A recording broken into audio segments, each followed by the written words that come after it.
এখন আপনাদের সামনে সংক্ষিপ্ত আকারে পরিচয় তুলে ধরবেন জনাব মোহাম্মদ প্রভাষক মোহাম্মদ হাফিজুর রহমান সাহেব। প্রভাষক মোহাম্মদ হাফিজুর রহমান সাহেব।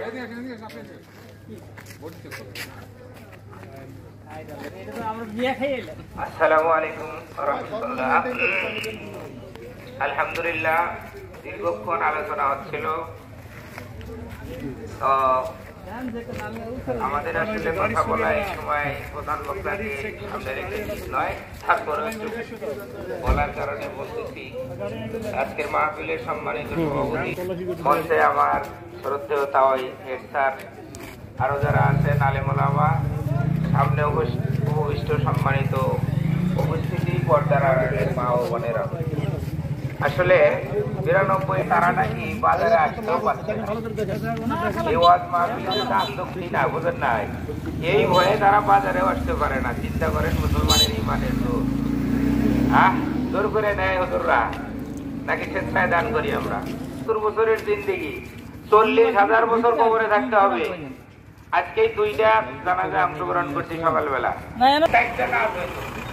এক নম্বর নামাজ ছাত্ররা নামাজ পড়ে না, নামাজের কথা কইলে দৌড়ে এদিক ওদিক চলে যায়।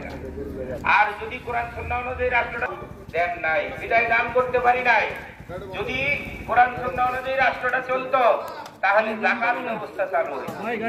দিবেন না টাকা, আপনি টাকা দিবেন না, ধনী মানুষ টাকা দেন না, কুরবানি দেন না, যাকাত ব্যবস্থা চালু হয়ে গেলে দরিদ্র লোক একটাও থাকতো না সমাজে। সম্মানিত ব্যক্তি সবাই স্বাবলম্বী হয়ে যেত। আর কি হইতো, সকল অন্যায় কাজগুলো সমাজ থেকে দূর হয়ে যেত। খুন, রাহাজানি, চুরি, ডাকাতি, মা বোনের আসলে আমরা ভয়ে ছিলাম। বিএনপি, জামাত বলেন, ইসলামী আন্দোলন বলেন, ঘরে বাইরে বাড়ানো যায়।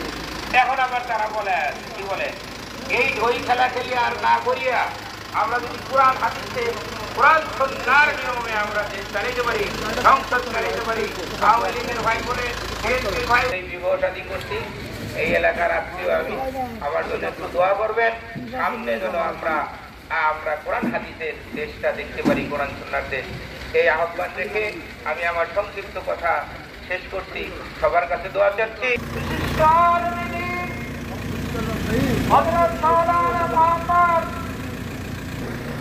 সাহেবকে কোরআন সুন্নাহর ভিত্তিতে বক্তৃতা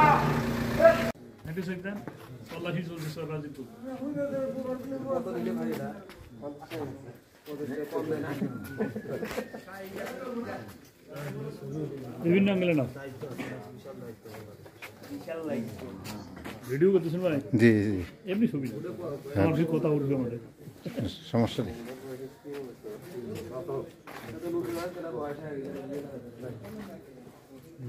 যাক